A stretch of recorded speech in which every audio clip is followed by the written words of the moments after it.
Beautiful people, episode 86 is on your screen, ladies and gentlemen. You're watching the best sports show out, Highly Opinionated. I'm your co-host, Josh. Ladies and gentlemen, the best co-host in the game, my guy from the Club JG Podcast. What's up, JG? How you doing, my brother? Josh, what's going on, my guy? Ross, how we doing? It's good. We are good, brother. Always good to be in your presence. Everything good with you? Living good, bro. Living good. Living good. Living great. How was your weekend?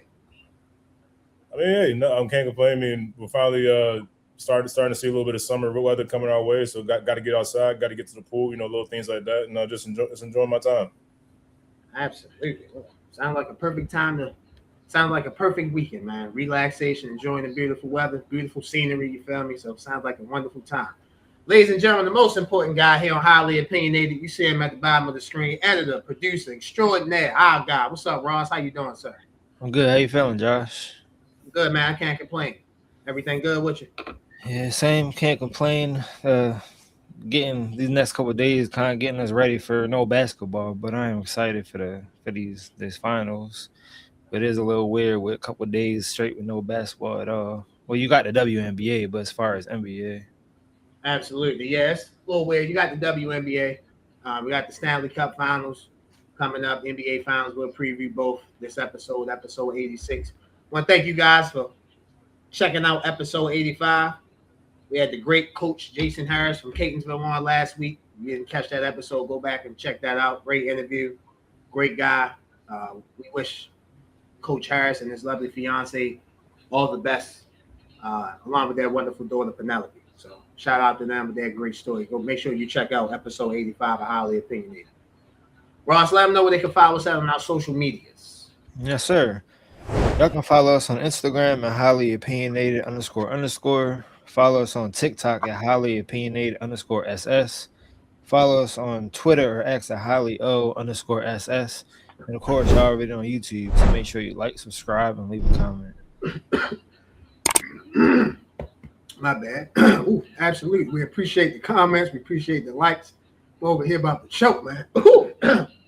Get some water, big fella. I was just drinking some while I was doing that. Catch my breath, man. Woo. We appreciate all the likes. We appreciate all the comments. As you guys can see, the likes and the comments, they almost choked me up. They choked me up inside. You feel me? So I appreciate it. We love it. If you love sports, you have a product you want to promote, this is the place for you. Highly Opinionated will be a name that you guys know, and hopefully that you guys love and dare the show. You feel me? So we appreciate that near and dear to our heart. JG, as I catch my breath, you ready to get episode 86 started? Yes, sir. Let's go. Let's get it. Let's start off with some sports news. We will get to the two big NFL trades in a few moments. Let's start off with a little NBA news. Let's start off with the Orlando Magic. They have their new head coach. Their head coach is the Spurs associate head coach. His name is Sean Sweeney. Sean Sweeney started his basketball coaching career with the New Jersey / Brooklyn Nets. He started in the video coordinating room. He worked his way up to be an assistant in Brooklyn in the 2013-2014 season. 2014 through 2018, he went to Milwaukee as an assistant coach. 2018 to 2021, he was assistant coach in Detroit. 2021 to 2025, he was an assistant coach in Dallas. And 2025 to 2026, he is an assistant coach with the San Antonio Spurs. And next season, 26-27, he'll be the head coach for the Orlando Magic. I'll start us off with this move. As you can see, Sean Sweeney he's in a developmental stage. He got to Brooklyn in 2013, 2014. That's on the back end of the Paul Pierce, Garnett, Jason Terry, that boss in the Brooklyn trade. Then 2014 to 2018, he was in Milwaukee. I'm not saying he was a key part of Giannis' development, but it did help that Giannis was there. I feel like it did. He was a coach on the staff. I feel like he should get some credit for the development of Giannis. And then 2018 to 2021, he was in Detroit. 2021 to 2025, he was in Dallas, Luka Doncic. In fact, they made the NBA Finals during that time. They lost to Boston in 5 games. So, and then 2025 was in San Antonio this season with Victor Wembanyama. And we see the Spurs are in the NBA Finals. We'll get to that at the end of the show with our finals pick. So, I love that he's developing. I love that he's worked his way up from the video coordinating room to the assistant coach role. Now, I think he'll be a perfect fit in Orlando. To me, he can get the young guys to buy in. You see, Victor Wembanyama is young. Luka was young. Giannis Antetokounmpo was young. So I think he'll get the buy-in from his two best players, Pablo Banchero and Franz Wagner. So I love the move for Orlando. I wanted them to get a younger-ish head coach. I know Jamal Mosley was on the younger side, but I feel like Sean Sweetney can relate. Sean Sweetney can relate even more than Jamal Mosley. I love the hire for the Orlando Magic. I think the Orlando Magic, what we thought this year going into the season, Orlando could be a top 6 seed. I think they should be with Sean Sweetney as the head coach. They'll be a top 6 seed in the East next year. His big focus is defense. He's the defensive quote unquote coach for the San Antonio Spurs. Look for the Orlando Magic to have one of the best defenses in the NBA next season. Yeah, like you said, Josh, Sean Sweetney definitely cut his teeth, on the defensive side of the ball. He's widely considered as one of the brightest young coaches in the NBA, especially on that side of the ball. And just his one season with the Spurs, he's turned what was a really bad Spurs defense last year into literally one of the most airtight defenses in the league. It helps to have a 7'5", 7'6" alien back there to help anchor your defense. Defensive player of the year with Victor Wembanyama, but scheme does matter. And Sean Sweetney definitely knows what he's talking about when it comes to the defensive side of the ball. I think the Orlando Magic will definitely have a good shot in the arm with this young coach. And like you said, I think we'll see a better version of Orlando that like we were expecting this past season before they turned it on late. But I think the Orlando Magic will be a team that will take a step forward in the right direction with this new coach. He played point guard. He was a point guard in college. He went to Green Bay. He went to St. Thomas, Minnesota. So he went to 2 colleges. So again, he wasn't playing at the highest level in college basketball, but he does have some He does have some playing knowledge. He does have a playing background. So again, players can relate to that. And also, I'm very interested to see who will be his assistant coaches. You know this. A head coach is a head coach. As I said last week when we was talking to Coach Harris, the assistant coaches really make the head coach because they allow the head coach to. The assistant coaches really do the grind, and the dirty work for the head coach. Can make certain adjustments, can make certain calls. So, does he hire a head coach? Does he hire an assistant coach that he truly trusts? That could accelerate his development and his stay in Orlando. Because again, coaching matters. It's all about players buying into the coaching, and it's all about the coaching actually buying into the players. What type of players? For example, Jalen Suggs is not the best shooter. So can he develop? Can he work on his 3-point game? Franz Wagner, Wendell Carter, Pablo Banchero, Anthony Black, players like that. Can they develop on their game to make the Orlando Magic better? Yeah, and guys that we don't see a lot, like Jet Howard and Jace Richardson, like what does their development look like in the offseason? Because I believe they can add depth even more to this Orlando Magic team than they already have. But I mean, I'm very interested in seeing how Sean Sweetney develops those guys as well. Absolutely. Looking forward to seeing Sean Sweetney after the NBA Finals is over officially be announced as the next Orlando Magic head basketball coach. JG, we're going to move on to the 2 biggest topic in sports right now. The first one, A.J. Brown, the trade from the Philadelphia Eagles to the New England Patriots has been finalized. A.J. Brown has been traded to the New England Patriots for a 2028 first-round pick and a 2027 fifth-round pick. So the Eagles get 2 picks. The Patriots get their wide receiver that they've been coveting all offseason. Your thoughts on A.J. Brown to the Patriots, Eagles side and the Patriots side? Well, from the Eagles side, thank God. Thank God it's over. You're probably glad that the whole saga and the drama is over with if I'm Jalen Hurts and this Eagles team because, quite frankly, I'm sure they got sick of it. I was very sick of it. I got tired of it being talked about.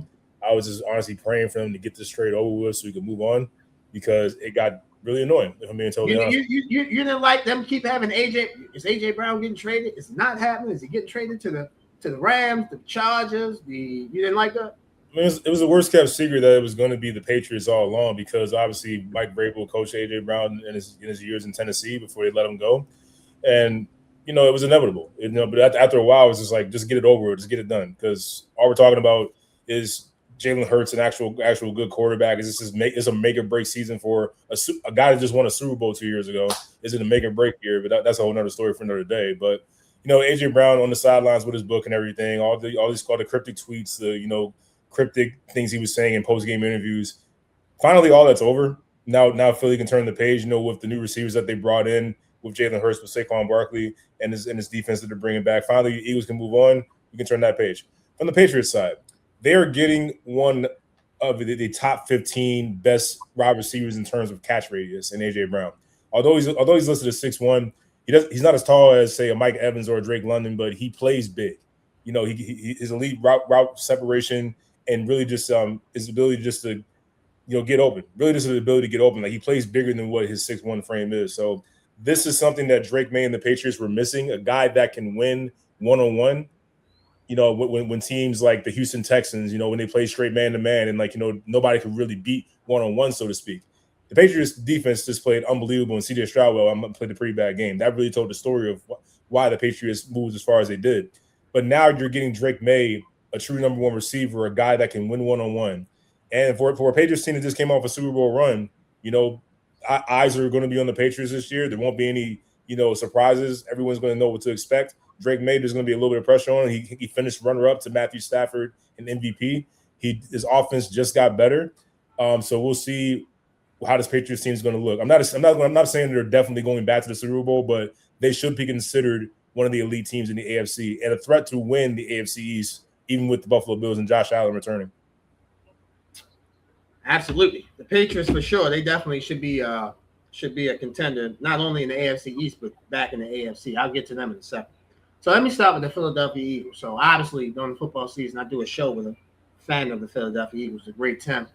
And I was telling them last season, going into the season, I thought the Eagles would be good. I know you and Tim both last season picked the Eagles to go back to the Super Bowl. I didn't see that. The reason why I didn't see that was because when you win a Super Bowl, Eagles start to get a little bigger. Everyone in the Eagles feel like, I'm the reason why. I'm the reason why. I'm the reason why. They might not come out and say that, but that's how they feel. And for me, when the Eagles won the Super Bowl, they ran the ball, they played good defense. That's what they're trying to get back to. If you look at the receivers that they signed Dontavius Wicks, they signed Elijah Moore, they signed Hollywood Brown. 3, solid to, nice receivers, but not 3 names that's you be like, oh, we need to watch out for these 3 guys. They're complimentary receivers. For me, them trading A.J. Brown, the Eagles have the ultimate faith in Devontae Smith. Now, I don't doubt Devontae Smith because I saw Devontae Smith as the number 1 in college. Being the number 1 in college is different than being the number 1 in the NFL. That will be the ultimate telltale. Is he a true number 1 receiver? I can think whatever I want to think. We're going to find out starting in September. That's the key. That's the lovely thing I love about sports. You can guess, you can predict, you can whatever. They have to play on the court, whether it's a tennis court, basketball court, whatever. They have to play on the field, baseball field, football field, etc. Ice ring for hockey. They have to play it on the field, and we'll find out. So as far as for me, for the Eagles, their 2 first picks in this 2026 NFL draft, the wide receiver from USC, Malachi Lemon, and tight end Eli Stowers, they have to produce. They have to be firmly in the offensive rookie of the year conversations, if not one, both, because you're losing that big body receiver, not only in the passing game, but A.J. Brown helped you in the run game. He was a big body that helped out on those blocks on the outside. Can Devontae Smith, can Malachi Lemon, can Dontavius Wicks, Hollywood Brown, Elijah Moore, can those guys do that? I'm looking at their receivers now. They signed another Samari Torrey from the Packers. So they signed 2 former Packers receivers because they have the new Sean Mannion, who was in the Packers coaching staff last year. He's the new Eagles offensive coordinator. So for me, they want to get back to running the ball, playing defense. That's and take shots, when they're there. The question is, those receivers are going to have to step up. Can they? We'll find out. Now, for the New England Patriots. Oh, my bad. I want to let you, if you want to comment on that, go ahead. No, I agree. You can continue. Okay. So for the New England Patriots, absolutely love this move. They went out. They have an established number 1. So you go out and you get A.J. Brown. They're going to throw the ball to A.J. Brown, not only with the connection of Mike Vrabel as the head coach of the New England Patriots. When Josh McDaniels gets a number 1 receiver, he usually lets him eat. Go back to track record. Even when he was an offensive assistant in 2007, he was on the Patriots. When they went out and got Josh Gordon, when he was the offensive coordinator, they tried to force feed Josh Gordon the ball. A.J. Brown will get targets from Drake May because of Josh McDaniels and the head coach Mike Vrabel. They went out and signed Romeo Dobbs. They have tight end Hunter Henry. So they have some offensive weapons. They have a good running backfield with Ramondre Stevenson and Travion Henderson. A little power and speed, or thunder and lightning, as they say. So I think the Patriots with this A.J. Brown move, now we have a number one receiver. We know what the defense is going to be because of Mike Vrabel. I think the Patriots will definitely be in playoff contention and will be a serious contender, not only in the AFC East, but getting back to the Super Bowl. This team has one of not the deepest wide receiver rooms in the NFL now. You're talking about you're forgetting Kayshon Boutte and Pop Douglas. Those guys were top targets for Drake May last year. Now again, AJ Brown is going to be better at beating his one-on-one matchup and getting open for Drake May. But you add that to along with Romeo Dobbs, along with Kayshon Boutte, along with Pop Douglas, these guys will start to really produce, I think, more just because of the AJ Brown effect. And they got Kyle Williams, the fast guy last year that was a rookie. I think the odd man out in this wide receiver room, Kayshon Boutte. I think he gets traded, either gets cut. Yeah. So I think the wide receiver room be AJ Brown, Romeo Dobbs, Mac Hollins, who was there last year, Demario Douglas, and Kyle Wilson. They might add another receiver. They might keep another receiver to have 6. But Patriots definitely leveled up. Glad this trade has finally happened. Mike Vrabel gets his guy. The Eagles get the draft picks. And as fans of the Philadelphia Eagles say, and how we trust. So you get a 2028 first round pick, and you get a 2027 fifth round pick. Not bad at all. JG, our last topic for sports news. I think the biggest trades. I think this is probably the biggest trade in the NFL, in my opinion, probably the last 2 to 3 seasons. Myles Garret has a new team. Myles Garret is a Los Angeles Ram. Myles Garret was traded to the Rams for Jared Verse, a 2027 first round pick, a 2028 second round pick, and a 2029 third round pick. You know, John, on draft night, I should say, I'll start us off. You know, John, on draft night, the Rams had the 12th pick in the draft, and I was 13. Sorry, they had the 13th pick in the draft.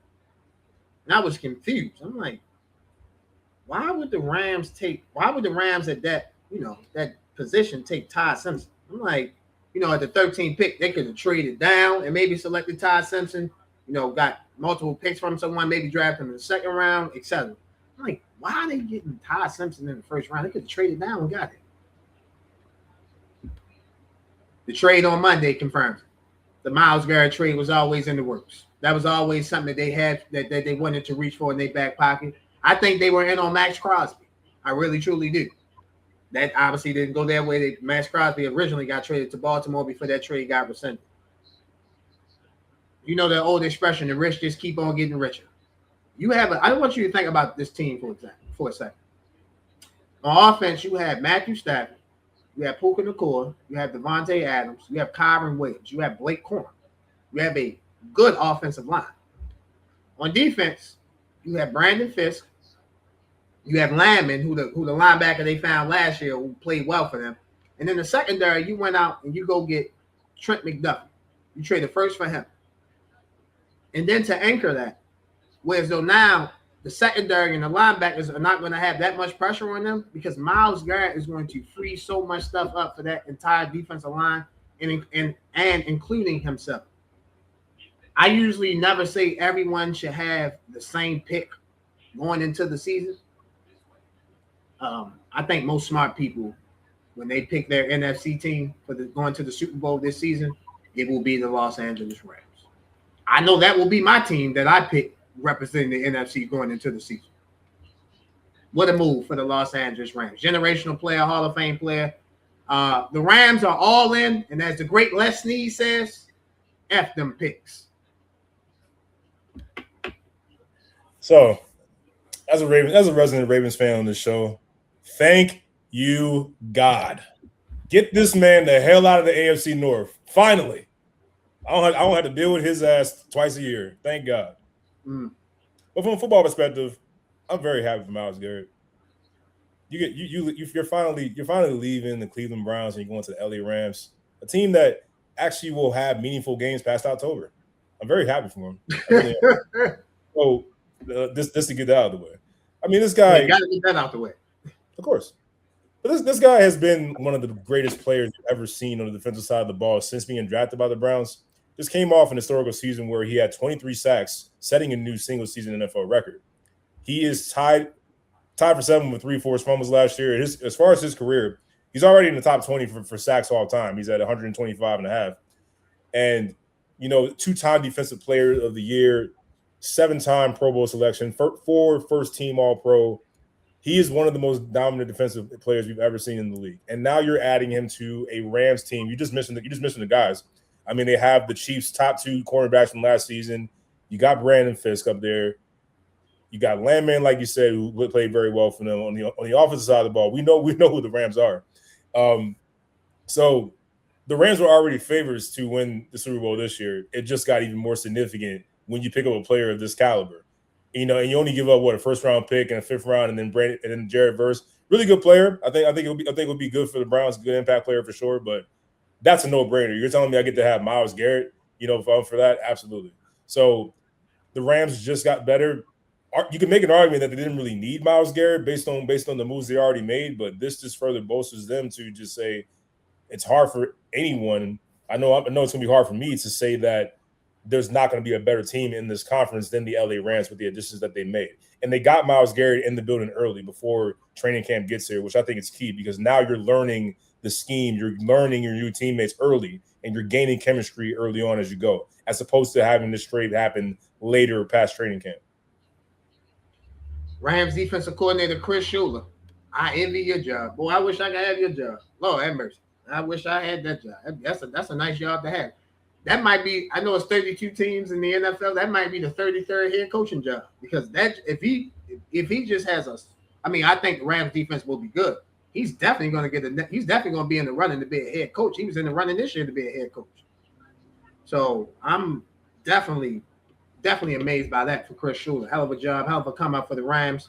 The Rams traded essentially 2 first-round picks. Jared Verse was a first-round pick, and then they traded the first-round pick in the 2027 NFL draft. And John, crazy times in the NFL. Before we end the segment, I know that you said that it's going to be hard for you to imagine a team being better than the Rams in the NFC. But if you had to pick, obviously you think the Rams are the best team. Who do you think is the team that can compete with them and challenge with them the most? You're talking about the defending Super Bowl champions. You got the Seattle Seahawks, the Philadelphia Eagles, the Dallas Cowboys, the Chicago Bears, the Green Bay Packers. Teams are just naming, a few teams to name. What team do you think can give the Rams their hardest test as of right now? Yeah, stay in the division, NFC West for sure. The 49ers went out and got Mike Evans, so their wide receiver room just got better, and Brock Purdy just got a great target as well. And then the NFC West, they are the Super Bowl champions, Seattle Seahawks. I mean, they're the champions until somebody else says otherwise. Yes, they lost Kenneth Walker, who was huge for them in the Super Bowl, but Sam Darnold's still there. Jackson Smith-Njigba, the best receiver in football last year, is still there. Let's not forget that guy. And then that vaunted Seattle defense, although they lost a couple of guys, I don't expect much of a drop-off from Seattle's defense. So I'm expecting the Seahawks to be right back in there and challenge the Rams. But with what the Rams have done, I just feel like they just got so much better over the offseason. And it's like it's hard for me to pick against them. But you're right. There's going to be competition in the NFC. The NFC, honestly, might be as tough as we've seen it over the past few years. The Dallas Cowboys did get better. The Philadelphia Eagles, you don't expect them to just fade away into the light because they didn't have the best season in the world. You think about the Green Bay Packers, Jordan Love and that team. Michael Parsons will be back. You expect that team to be better. The Chicago Bears have expectations this year after what they did this past season. So the Detroit Lions, they're probably pissed off for how their season went. You're expecting them to come back with a vengeance, led by Jared Goff and Dan Campbell. So a lot of talent, a lot of really good teams in that conference. But I still think that the Rams are just, I think, maybe not head and shoulders, but ahead above most of those teams in the NFC. I agree. I think the Rams right now, even though Seattle won the Super Bowl, I think the Rams are the standard bearer, and I think everyone is chasing the Rams. Very interested to see what teams will emerge to challenge the Rams in the NFC. Ladies and gentlemen, you're watching Highly Opinionated. We will be right back. Ladies and gentlemen, this episode of Highly Opinionated is sponsored by Wolves of War. In some of the episodes, you can see my co-host and Ross wearing a brand called Wolves of War.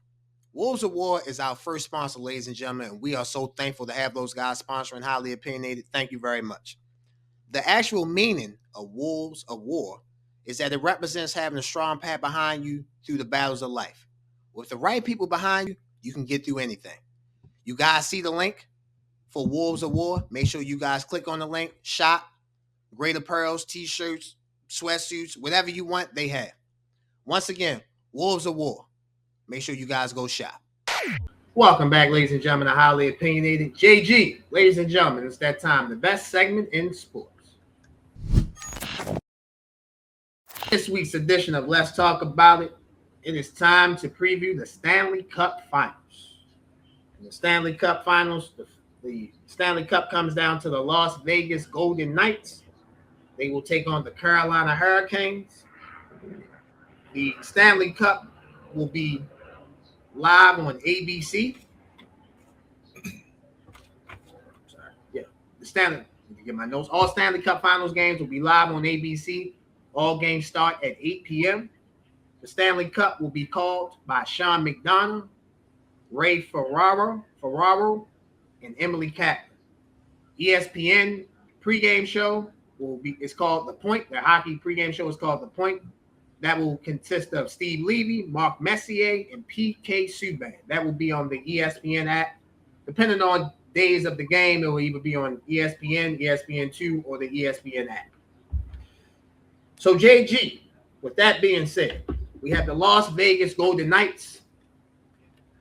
Their pathway to get to the Stanley Cup Finals consists of them beating Utah in the first round. They defeated Utah 4-2. They defeated Anaheim, the Anaheim Ducks, in the second round, 4-2. And they swept Colorado Avalanche 4-0 in the Western Conference Finals. Their head coach is John Tortorella. Am I saying his name right? Tortorella. He replaced Bruce Cassidy, who won the Stanley Cup for the Golden Knights in the 2022-2023 season. He replaced him on March 29th, obviously this year, March 29th, 2029. This is Las Vegas' third appearance in the Stanley Cup. They lost in their first inaugural season in the 2017-2018 season, and they won the Stanley Cup in 2022-2023 season. Las Vegas Golden Knights have been in the NHL. This is their 9th season. Meanwhile, for the Carolina Hurricanes, they are the Eastern Conference champions. They defeated Ottawa 4-0 in the first round. They defeated the Philadelphia Flyers They swept the Philadelphia Flyers in the second round 4-0. P.S. That was a tough time for Philadelphia. The Flyers got swept and the Sixers got swept. So I can imagine how that was in the great city of Philadelphia. And in the Eastern Conference Finals, they defeated Montreal 4-1. Their head coach is a former captain of the team who played for Carolina from 2000 to 2010, Brian Amoura. Again, I'm butchering his name, I'm sorry. But he was a former member of the Carolina Hurricanes, again, from 2000 to 2010. As for Las Vegas, this is Carolina's third appearance in the Stanley Cup.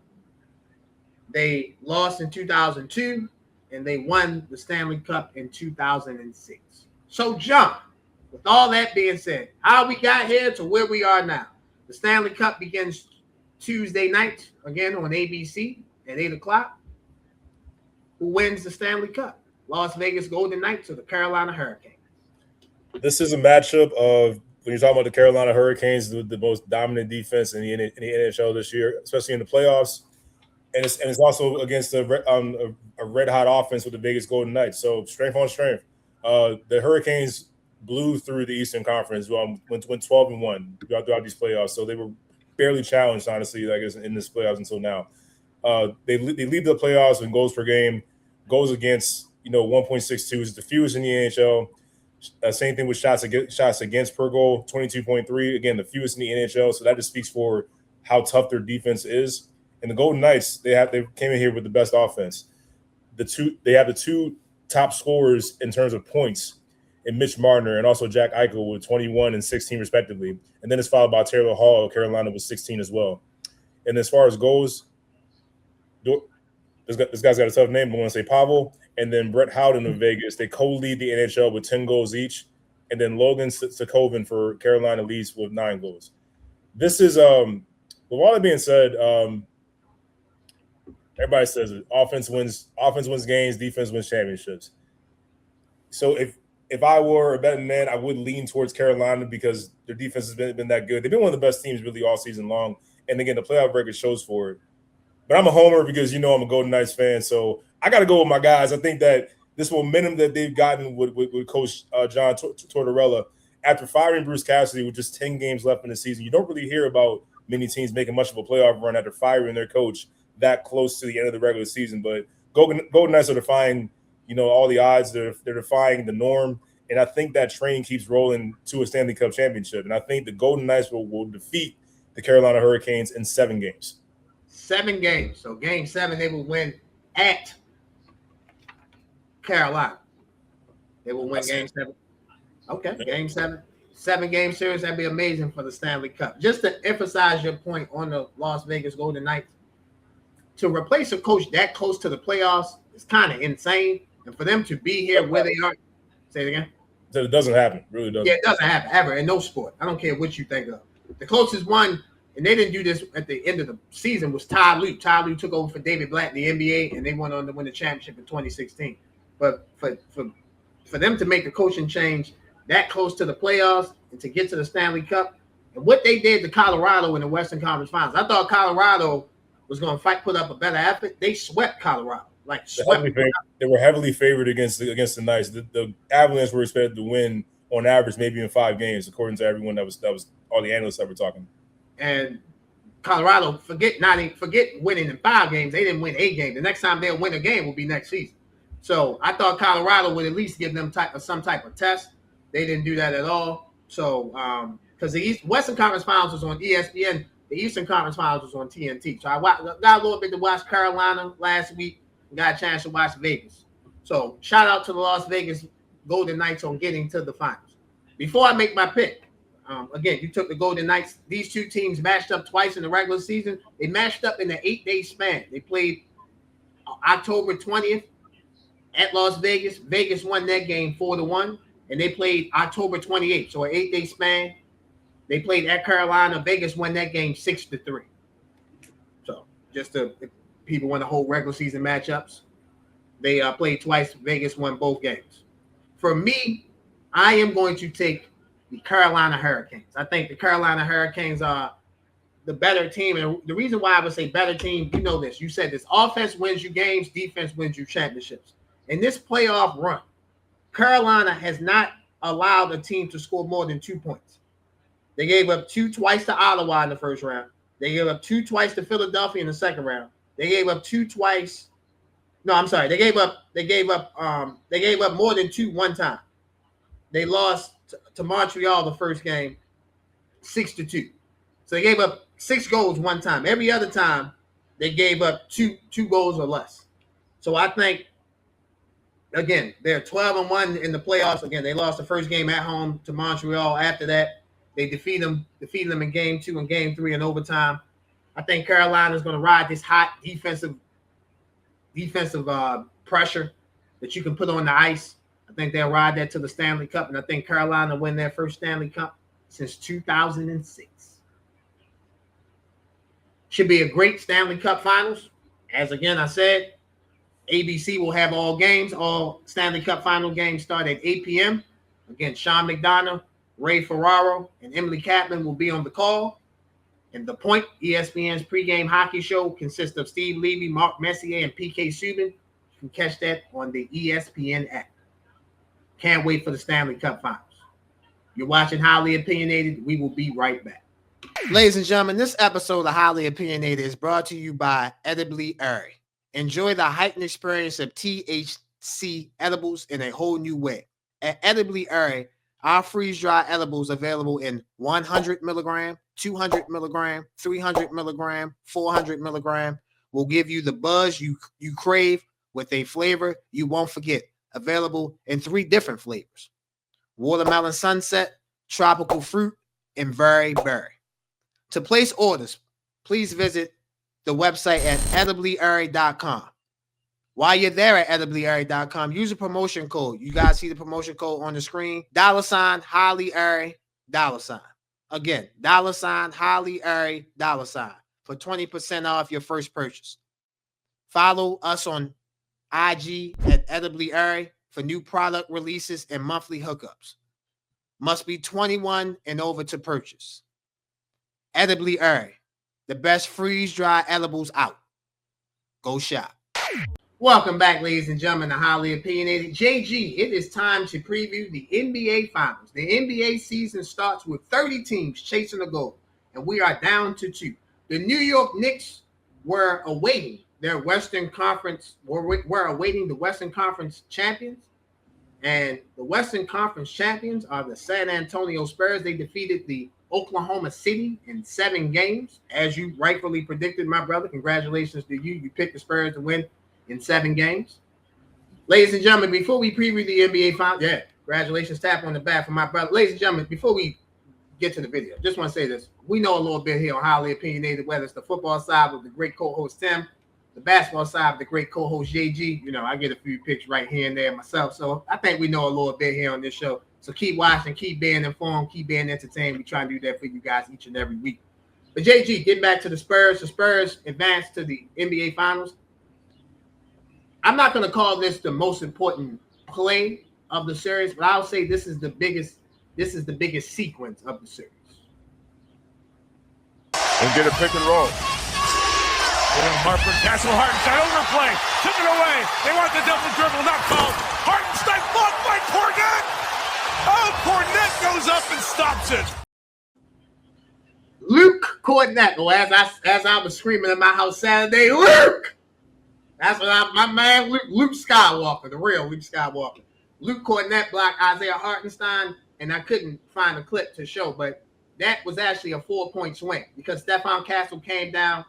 He actually hit a free throw jump shot, and the Spurs extended their lead.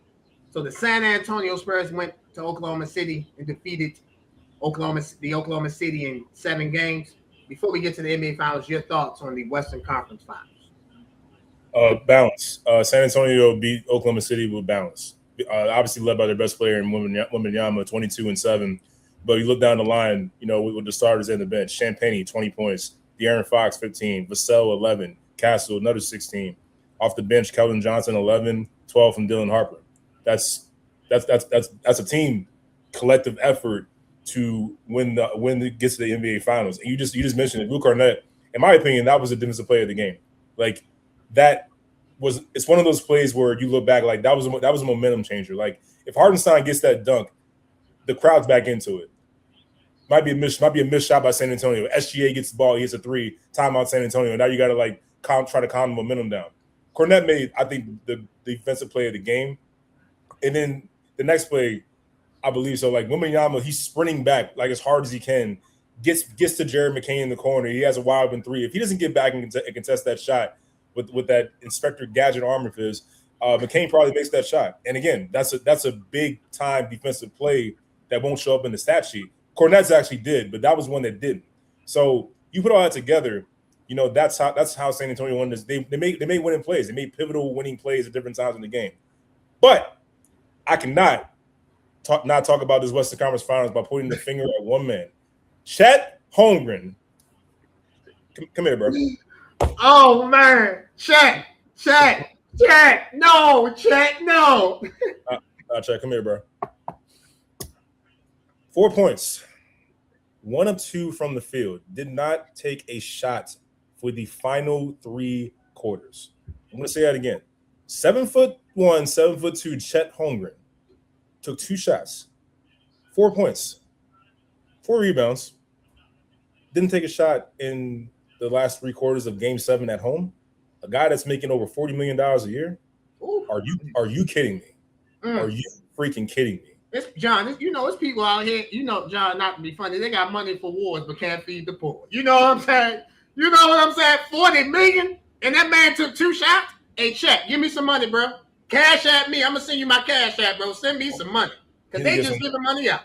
He need to give some of that money back to Oklahoma City because that was garbage. And you know what? I should have known it was going to come. I should have known he was going to play just like this because he did not do a damn thing to help Oklahoma City in this series. I don't care about the games they won where he had 11 and 10 or something like that. That's not going to get it done, bro. I'm sorry. It's not going to get it done. You left SGA on an island. SGA played an excellent game 7, in my opinion. 35 points, 12 of 21 from the field, 4 rebounds and 9 assists. He was left on an island. You're going into this game without – go ahead, Jay. My bad, I want to cut you off. SGA played 43 minutes. Watching the game at the fourth quarter, last 3 minutes, he looked dog-tired. He took one shot. He missed the shot. He was dog-tired watching the game. Sorry, bro. I don't blame him. He did everything he could to keep carrying in the team because the second option, obviously, Jalen Williams wasn't there. He was hurt. They missed A.J. Mitchell. So they missed 2 ball handlers with J-Dub and Jalen Williams, J-Dub, and A.J. Mitchell. We understand that. But that doesn't excuse Chet Holmgren. I'm sorry, bro. Floor is yours. No, it doesn't. So you know that going in that your two top wing guys outside of SGA are not going to play. So I'm looking at you, Chet Holmgren, because you are 7'2" with all that ability and all those skills. You're great.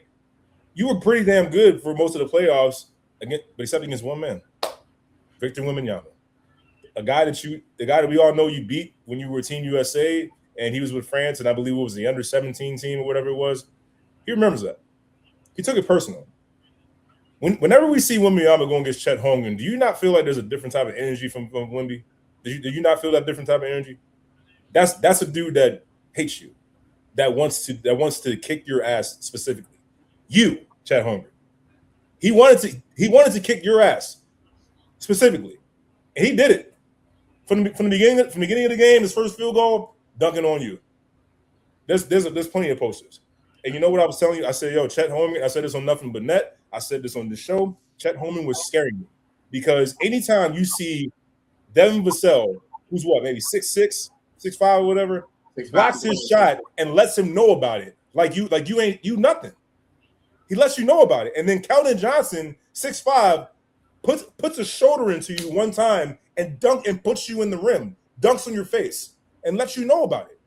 You're 7'2", and you letting guys at 6'6" do that to you. That made me nervous. That made me nervous. And then Game 7 just confirmed everything. And you're telling me, and look, I'm not going to go so far as to say that Oklahoma City needs to trade Chet Holmgren and all this stuff. Everybody's saying on TV, trade Chet Holmgren now.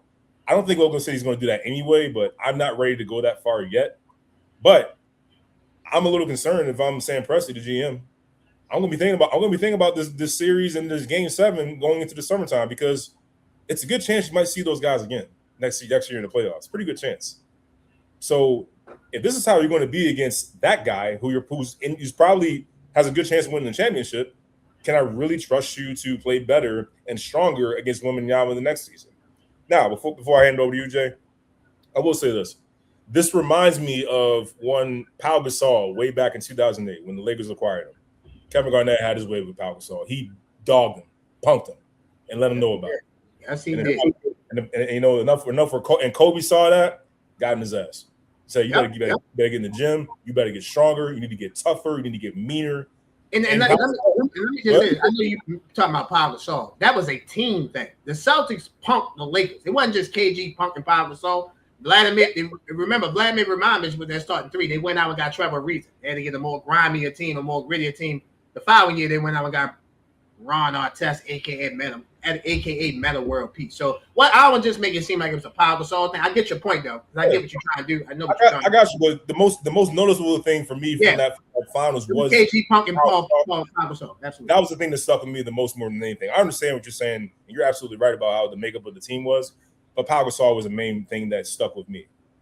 And Pau Gasol came back when they saw the Celtics again. He played a lot tougher. He played a lot meaner. That's what I'm hoping Chet Holmgren will take from this. You got dogged. You got punked. You got to look in the mirror and say, this is not going to happen again. And it's like people make fun of Chet Holmgren. Like, it looks like he hasn't done a push-up since he's entered the NBA. I mean, at least Wembanyama actually looks like he already got stronger within the 3 years. They're both, tall and slinky and slender, but Chet looked like he hadn't done a damn push-up. So Chet needs to get in the weight room. He's got to come back. I think he will come back from this because he's a really good player.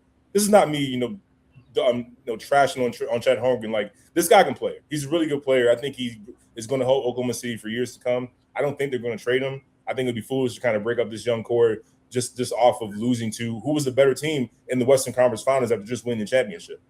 But I was very disappointed in Chet Holmgren because I expected more from him. I expected more. I expected you to take this matchup with Wembanyama personal. We can talk about how it's a team sport and all that, but basketball is about those matchups that you know are coming. This guy is talking about you. What are you going to do about it? AI versus Al Harrington. Al Harrington's talking AI's in the playoffs. What does AI do to him? Jordan against Clyde Drexler. Clyde Drexler, people talking about, is he the best player? Jordan comes out in the finals and absolutely dogs him. Like, he looking at Magic Johnson like at the NBC, like, he can't guard me. Like, can't do nothing. This guy can't do nothing with me. That kind of stuff. So it's a game within the game. The game within this series was Chet Holmgren versus Wembanyama. And Wembanyama deboed Chet Holmgren. Give me this chain. Give me this bike. That's my bike, punk. That's what Wemby did to him. So, Chet, all due respect, bro, like, look, you need to look in the mirror and check your heart, bro, because, like, Wemby went ahead and snatched that. What you going to do? I got to find out. I'll address Chet Holmgren in a second. I'll get to Game 7 quickly. The Spurs had 7 players in double figures, obviously led by Victor Wembanyama at 22, 20 from Julian Champagnie. You had 15 from De'Aaron Fox, 16 from Stephon Castle. The key guy off the bench, Dylan Harper, rookie sensation, came out the bench, hit a big timely 3 in the fourth quarter right over SGA, kind of helped the Spurs keep that lead and extend that lead. So shout out to the Spurs. Shout out to this young team, young basketball team. First full year head coach and Mitch Johnson. See what he can do. Obviously have the unanimous defensive player of the year. Stephon Castle. De'Aaron Fox was big for them. When De'Aaron Fox missed the first 2 games, the Spurs were a turnover machine. De'Aaron Fox came back. He was a steady hand at the point guard position. Got the Spurs into their offense. Got the Spurs to their key offensive sets. Got the Spurs into what they were trying to do. And I feel like that allowed Stephon Castle to be him. That allowed Dylan Harper to be him, come off the bench and, do what he does best. So shout out to the Spurs. Keldon Johnson was big for them as well off the bench. Carter Bryant came in, long athletic young kid, rookie out of Arizona. So looking forward to see. Let me congratulate the Spurs on winning the Western Conference and advancing to the NBA Finals. Now, Oklahoma City, you can look at this 2 ways. You can look at this glass. You can look at this from the positive side or the negative side. I'll start with the positive side. So the positive side, they went 7 games with a top team in the Western Conference and didn't have arguably their second best player and their 4th or 5th best player. However you look at A.J. Mitchell, whether you look at Casey Wallace being better than him, etc. 4th or 5th best player. But then Finley didn't have their second best player, didn't have a key rotational guy off the bench. So, and they went 7 games with the Spurs. So you could say, well, listen, we just need to come back, retool a little bit, do some things along the margins on the team, and we could be back. Or you could look at this from the negative side. And I get your point. I heard everything you said about Chet Holmgren, about I wouldn't make a trade. If I'm Oklahoma City, I'm calling Milwaukee. Now, that don't mean they got to answer the phone, but I'm damn sure gonna call. Because the problem that I have with what you said about Chet, about him coming back, and you mentioned you compared him to Paul Gasol. I'm gonna compare him to 2 other names because I had Paul Gasol name written down here. I'm gonna give you 2 other names. He could be Paul Gasol, or he also could be Ben Simmons or Nick Anderson, who had traumatic experiences and never recovered from those experiences. Now, ladies and gentlemen, when I use this phrase, this is a sexual phrase, so I'm not trying to get sexual on you. But usually, when you see someone soul snatch, you're usually talking about sex. No. If you watched on NBC the Western Conference Finals, you saw a grown man get his soul snatched by another grown man. There was nothing sexual about it. That man was scared of Victor Wembanyama. When he saw Victor Wembanyama, he was intimidated. He didn't want no parts of Victor Wembanyama. None whatsoever. Like Lowry and DeRozan when they saw LeBron. Soul snatched. Baby dinosaurs. The Toronto Raptors with Kyle Lowry and DeMar DeRozan. Respect to them, they were very good players. But when they saw LeBron, they saw Kyrie and saw Kevin Love, they melted. You feel me? Them dinosaur arms, they reach out, they got short. They got alligator arms. So that's what Chet Holmgren saw in Victor Wembanyama. So for me, Chet Holmgren plays good against every team except this team. The problem is, this is the team you're going to have to more likely see in order to get to your ultimate destination. With that being said, I'm calling Milwaukee. So obviously, y'all don't want to trade him in the Eastern Conference. You got to play him 4 times a year. You might as well trade him out west if you only got to play him twice a year. In Oklahoma City, everyone knows this, but they don't want to say it. They have the best package for Giannis. They have unlimited draft picks. I'm trading Chet. I want Chet Holmgren, and I want either Casey Wallace or AJ Mitchell, and I want 3 to 4 draft picks. Do that, and you can get Giannis Antetokounmpo. And let me make this point, then I'll give it to you. I'm not saying Giannis would prevent the Spurs from winning the West, but we know one thing. We know he ain't scared. We damn sure know that, and we know Giannis' soul will not be snatched. You need somebody to look at Wembanyama. I got him. I might not fully got him, but as you talked about Jordan with Drexler, Magic with Bird, you talked about Kobe, and I know you didn't do this, Kobe and Tracy McGrady. Hell, Steph Curry and Damian Lillard. For a while, people were comparing Steph and Dame. Steph like, nah, it's levels to this. I'm Steph Curry, he's Damian Lillard. You need somebody like that to say, that number one, that alien, oh, I got him. I'm going to need some help, but I got him. I'm going to make him work on the offensive end. I'm going to make him work on the defensive end. If I'm Oklahoma City, I'm making that call. I saw a report that they're not interested in Giannis. They're interested in Evan Mobley. That would be worse. Evan Mobley disappears in the playoffs as well. So I know. I'm going to have to send that to you. But I saw a report. They weren't interested in Giannis. They were interested in Evan Mobley. Listen, if you're going to trade Chet Holmgren, trade him for Giannis Antetokounmpo. Replenish the team. Oklahoma has Sam Presti, so we know he understands how to build the team. Build the team up that way, and I think they have a better chance. Again, my last thing. We're not going to know about Chet. I don't care about Chet against the Lakers, the Suns, the Clippers.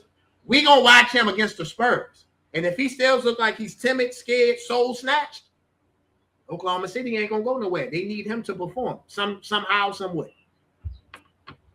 My father. I talk about Chet Holmgren with my father all the time, and it's like he never liked him. And I said, Dad, like, why not? I mean, he's really skilled, and it's like, nah. And my dad said, nah, like he ain't talking about skill. He talking about what's in here. Yeah, hard. Like what happened when somebody really hit him? You know what I'm saying? What's his response going to be? We saw it on display. Now, if I'm going to let me my bad for y'all. Let me say that. This is not the first time Chet Holmgren has underperformed in a team's big game. Let's go back to Gonzaga. He shot a terrible performance in the Sweet 16. I think they lost the Sweet 16 to Elite 8. They lost. The first year Oklahoma City was the number 1 seed. They lost to Dallas. He was terrible. Look at this. He shot 22% from the 3-point line. Last year in the NBA Finals, they won the championship. Congratulations, bro. He was definitively the 3rd best player. SGA was the best player. J-Dub was the 2nd best player. He was the 3rd best player. He averaged 12 points. He averaged 13 points in the NBA Finals. So Chet Holmgren is who he is. I get it. He was drafted number 2 in his draft in the 2022 draft.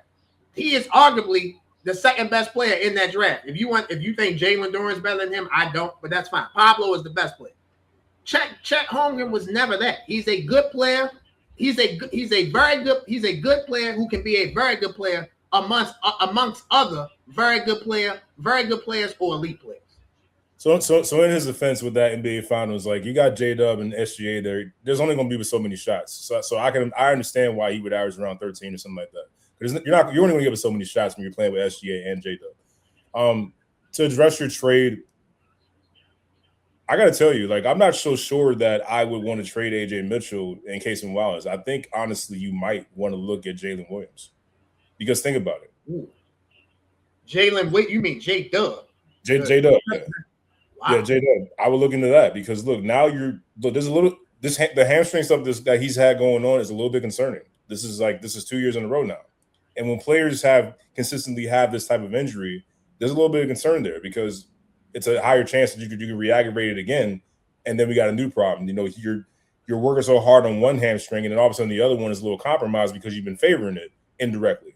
That could turn into a thing. I'm not saying it will. I don't think Oklahoma City even do this, but if I'm going to entertain a trade, it would be Chet Holmgren and J-Dub. I want to keep Casey Wallace because I thought Casey Wallace really showed heart in this series.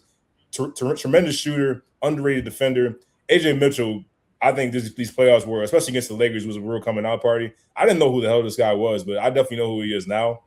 So if I'm Oklahoma City, like unless I'm getting a really, really good price, I'm not sure I want to give up AJ Mitchell. I would entertain J-Dub and Chet before I entertain those other two guys. That's just me.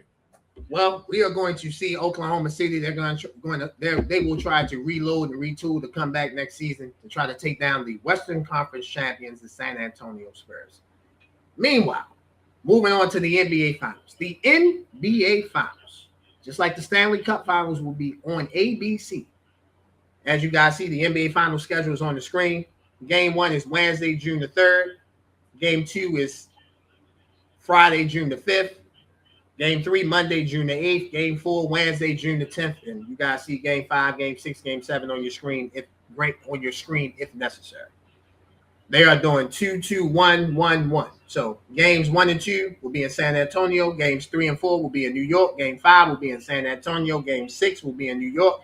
Game 7 will be in San Antonio. Games 5, 6, and 7, as of right now, will be if necessary. Again, all NBA Finals games will be on ABC. The start time is 8:30 for all games. The NBA Finals will be called by Mike Breen, Richard Jefferson, and Tim Legler, who is calling his first ever NBA Finals. Congratulations to Tim Legler. Lisa Salters will be on the sideline. The NBA tip-off crew, that would be Ernie Johnson, Kenny the Jet Smith, Charles Barkley, and Shaquille O'Neal. Well, this is their first time ever doing the pregame, halftime, and the postgame of the NBA Finals. They will have 90-minute pregame shows. The day of obviously the day of the games. The pregame shows will be 7 p.m. to 8 p.m. on ESPN, and then move over to ABC from 8 to 8:30. Draymond Green will join the Inside the NBA crew for games 3 and 4 in New York City. The NBA Final consists of the New York Knicks and the San Antonio Spurs. The New York Knicks and the San Antonio Spurs have played 3 times this season. The first time was December 16th during the NBA Cup Championship. The New York Knicks won that game 124 to 113. They played each other 15 days later on New Year's Eve, December 31st. The San Antonio Spurs won that game 134 to 132. That second meeting, there was no Mitchell Robinson. The third meeting of the New York Knicks, the San Antonio Spurs and the New York Knicks, they played March the 1st in New York. New York defeated San Antonio 114 to 89. So these two teams have played 3 times, 2 in the regular season, 1 in the NBA Cup.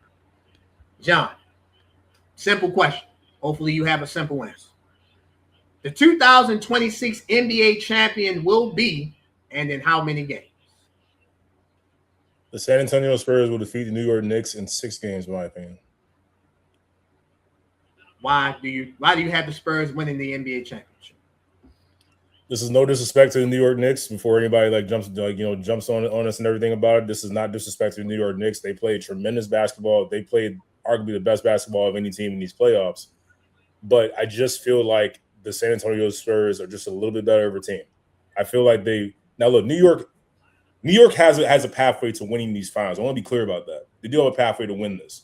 But I just feel like with me, there is no matchup for Wembanyama. I think he will cause havoc for Karl-Anthony Towns. Will likely get him in foul trouble. I think he's a matchup nightmare for Mitchell Robinson. So I don't know, that's going to be the biggest problem there. Now, I'm kind of arguing myself here right now, but Karl-Anthony Towns can be a factor for Wembanyama as well. The one thing that Oklahoma City did very well in this series was pulling Wembanyama away from the basket so he couldn't roam as much. Put more shooting out there so you would have to respect who he was guarding. Well, Karl-Anthony Towns is one of the best big man shooters we've ever known in this game.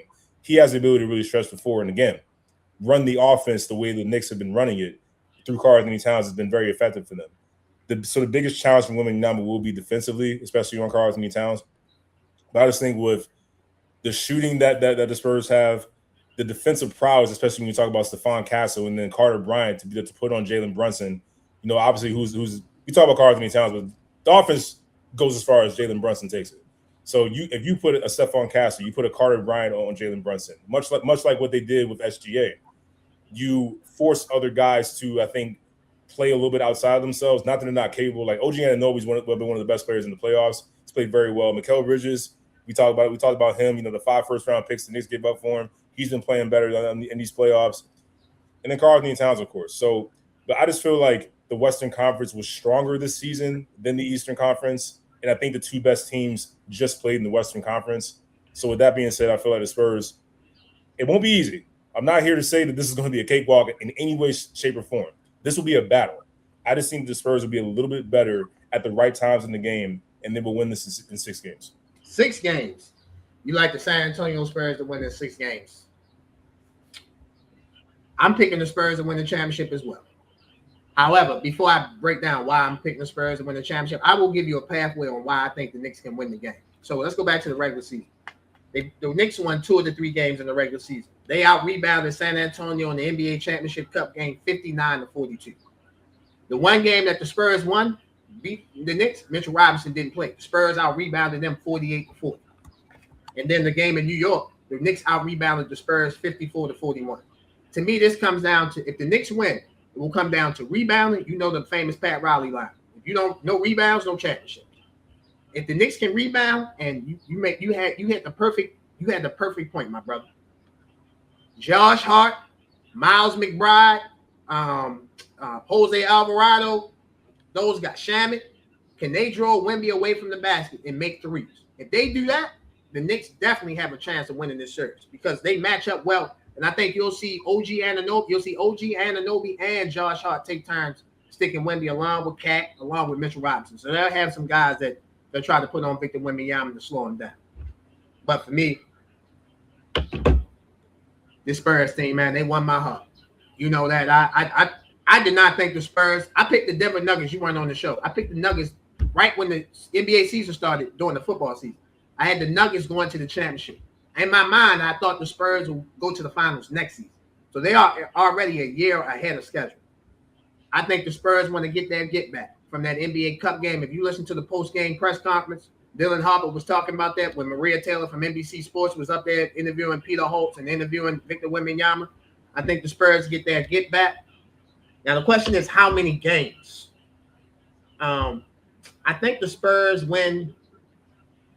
I think the Spurs win in 6. I'm agree with you. I don't think it goes to 7. I was leaning towards 5, but the Spurs during the playoffs, whether it was the Portland first round series, the Minnesota second round series, or even the Oklahoma City series, and I'm talking about game 3, they'll let a game in a series slip. You feel me? Towards not slip, but they won't play their best. The other team will take advantage of that, and the other team will win. So I think the Knicks will have a game like that. And I think the San Antonio Spurs win the NBA championship in 6 games. I think it's very, very important. If the Knicks want this to be a 6-game series, they have to win either game 1 or game 2 in San Antonio. It is a must. They have to win one of those games because I think the Spurs will win a game in New York. I think the team that wins the turnover battle is going to be the one that wins the series. San Antonio has been notorious for turning the ball over, but so has New York. So whichever team I think takes better care of the basketball will win the series. That'll tell me all I need to know. Absolutely. I think the Spurs will win that turnover battle. Obviously, they need De'Aaron Fox to be as healthy as he is at the present time. As long as he's out there, I think the Spurs will win that turnover battle. To me, it's about rebounds. I'm agreeing. I would do this. You looking at the turnover battle, I'm looking at the rebound battle. Both of those will be the deciding factor in this NBA Finals series. The NBA Finals series that is a rematch of the 1999 NBA Finals, San Antonio Spurs and the New York Knicks. Can't wait to watch the NBA Finals. Before we get up out of here, John, who is your Finals MVP? I mean, I have to ask, but who do you think will win the Finals MVP? It is Victor Wembanyama. It officially becomes his league. In fact, I think it's his league now, but he caps it off with a championship and a Finals MVP, and we are officially on notice that the league belongs to the Frenchman. Mike Tirico, the great Mike Tirico. I gave him a shout out. He got the Sports Emmy last week. Gave him a shout out for that. Mike Tirico had a great call at the end of the Game 7 Western Conference Finals on NBC. He said it's Wemby's West. If the San Antonio Spurs win the NBA championship, it won't just be Wemby's West. It will be Wemby's world, and we're all living in it. So I like the Spurs in 6. You like the Spurs in 6. You have Victor Wembanyama as the Finals MVP. I have Victor Wembanyama as the Finals MVP as well. Should be a great NBA Finals. Ladies and gentlemen, I thank you for watching episode 86 of the best sports show out, Highly Opinionated. For the best editor, for the best producer, the best guy here on Highly Opinionated, Ross. We love you, brother. Keep doing amazing things and amazing work. For the best co-host in the game, my guy, the host of the Club JG podcast, JG. Quick promo. What's coming on the show this week, my brother? We got the NBA Finals preview. I'm going to try to pull in some special guests who know a thing or two about basketball back in their heyday. Stay tuned for that. And we're going to break down some of the wild weeks in the NFL so far. Like this with the how do these recent trades shape the conferences and who the favorites will be to go to the Super Bowl. Ladies and gentlemen, I always say Highly Opinionated is the best sports show out. This brother right here, if you think we're the best, right here. John right there. You found me. It's tag team method. My brother's doing great things over there at the Club JG Podcast. Keep doing amazing things. You ever need me, you know what to do, bro. All love. Always. Yes, sir. I am Merely Josh. We will see you guys next week for episode 87. We are out.